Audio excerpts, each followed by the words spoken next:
Hello and welcome.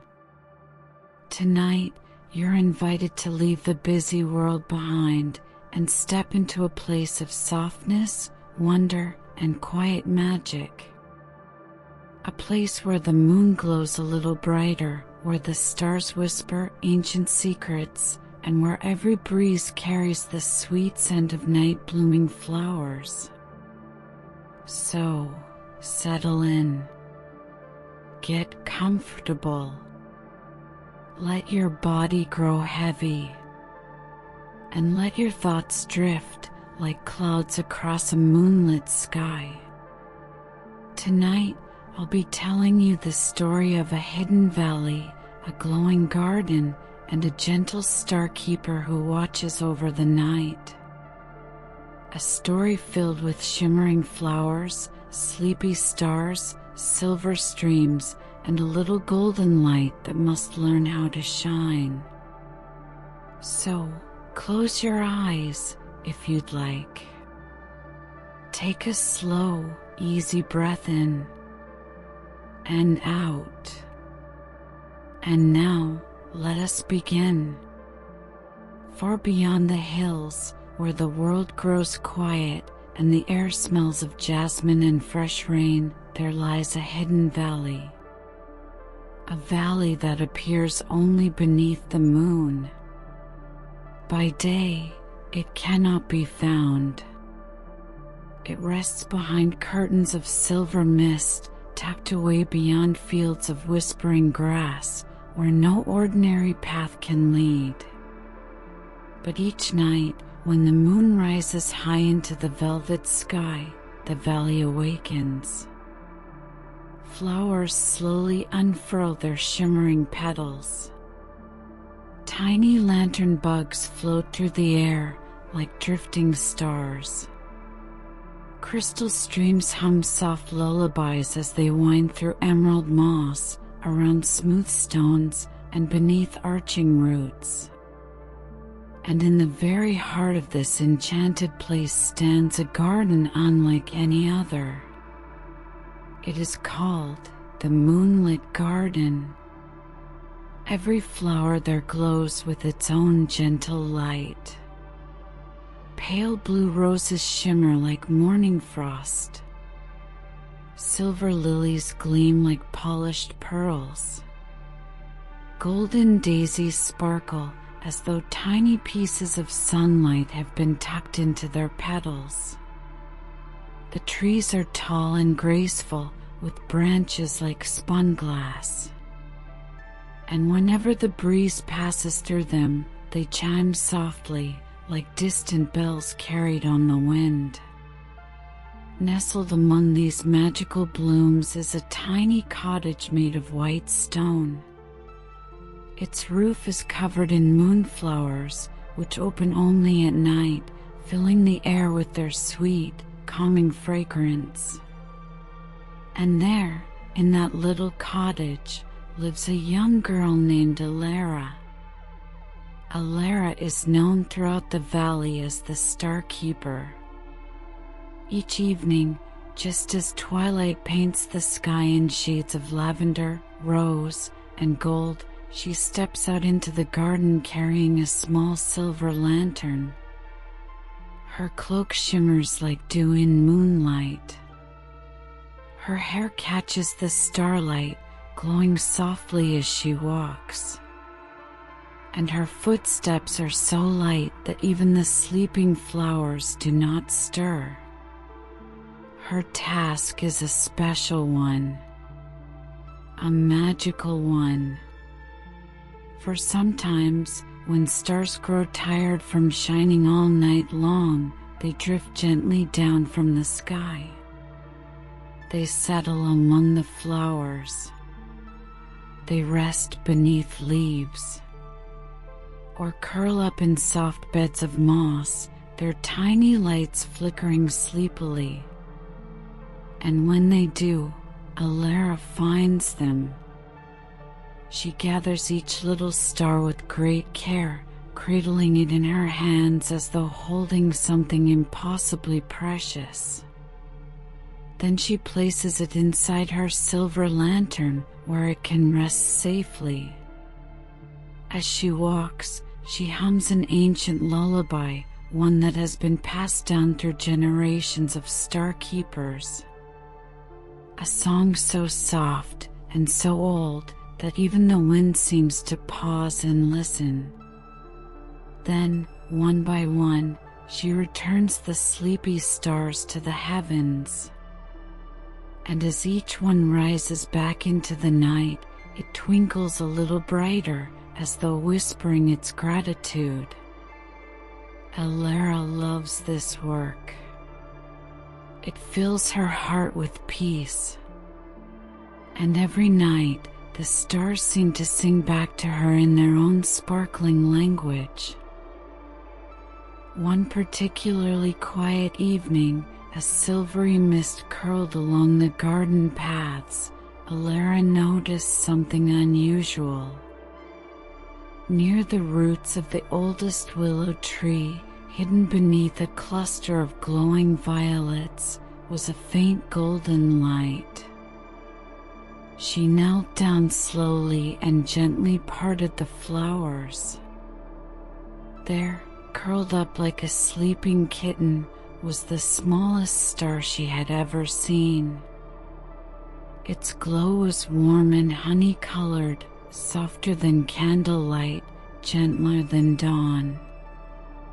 But unlike the other stars, this one was not sparkling brightly. It trembled. Alara carefully lifted it into her hands. "Oh, little one," she whispered, "what brings you so far from home?" The tiny star flickered weakly, as though trying to speak. Alara carried it inside her cottage and placed it on a velvet cushion beside the window. She wrapped it in a blanket woven from moon silk. Then she prepared a cup of stardust tea, letting its sweet, shimmering steam curl through the room. Outside, the garden swayed gently beneath the moon. Inside, the little star slowly began to brighten. After some time, it spoke, in a voice no louder than the rustle of leaves. "My name is Lyra," it said. "I fell while learning to dance among the constellations." Alara smiled softly. "Learning something new can be difficult," she said. "Even stars must stumble sometimes." Lyra glowed a little brighter. "I was afraid," she whispered, "that I would never shine again." Alara sat beside the tiny star and looked out through the window toward the endless sky. "Do you see the moon?" she asked. Lyra nodded. "Even the moon changes every night. Sometimes it is full and radiant.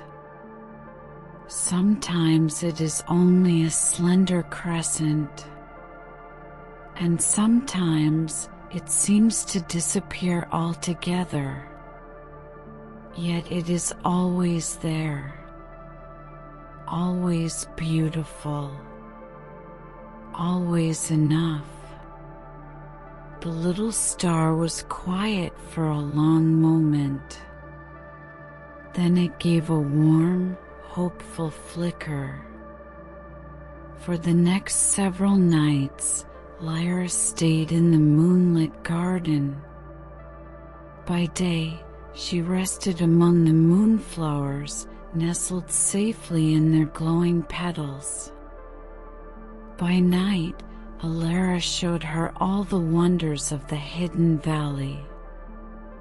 They wandered beneath trees that shimmered like crystal. They listened to the brook sing over smooth stones. they watched silver-winged moths dance above the lilies.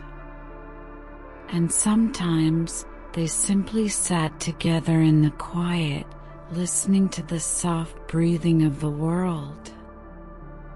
Alara taught Lyra how to listen to the wind, how to feel the rhythm of the leaves, how to trust the gentle pull of her own light. Shining, Alara said one night as they watched the stars above, is not about being the brightest. It is about being true to who you are. And slowly, Lyra began to believe her. Each night, she glowed a little stronger. Her golden light grew steadier, warmer, more confident. She no longer flickered with fear. Instead, she shone with quiet courage. Then, one evening, as the stars gathered in the deep blue sky, a gentle melody drifted down from above. It was the song of returning, a celestial tune sung only when a star is ready to come home.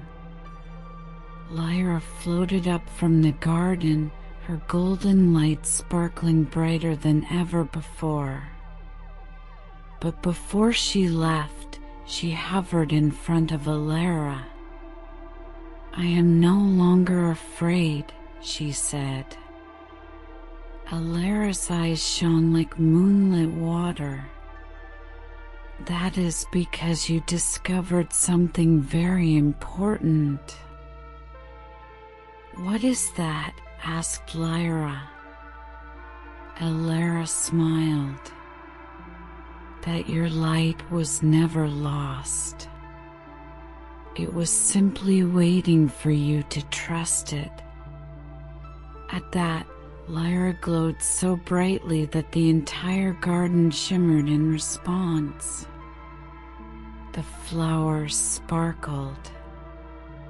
The brook gleamed. Even the glass trees chimed in delight. Then, with a joyful twirl, Lyra rose into the sky. Higher and higher she climbed, weaving gracefully among the constellations until she found her place among them.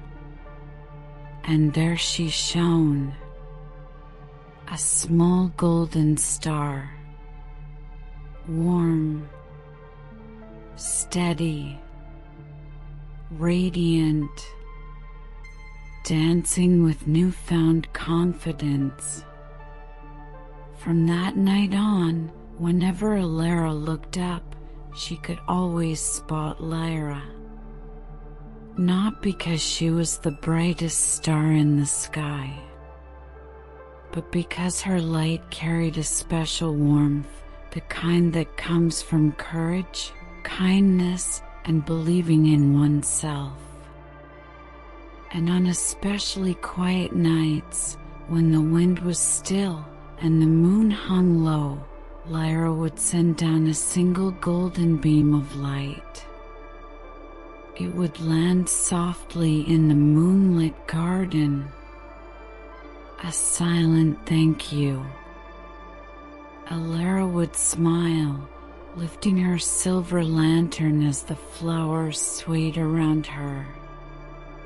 Then she would continue her gentle work, gathering sleepy stars and returning them to the heavens, one by one.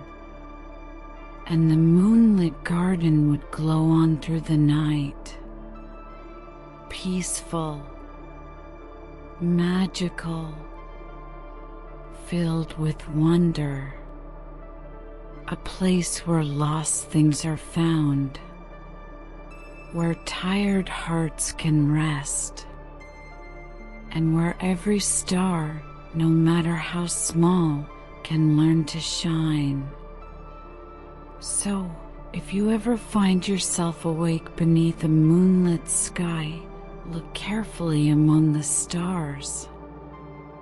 You may just see a tiny golden light dancing softly in the darkness. And if you do, you'll know that Lyra is still there, shining brightly, dreaming boldly, lighting the way for anyone who needs a little hope. And somewhere in a hidden valley wrapped in silver mist, Lyra tends her enchanted garden, humming softly beneath the moon, waiting for the next little star to find its way home. Good night.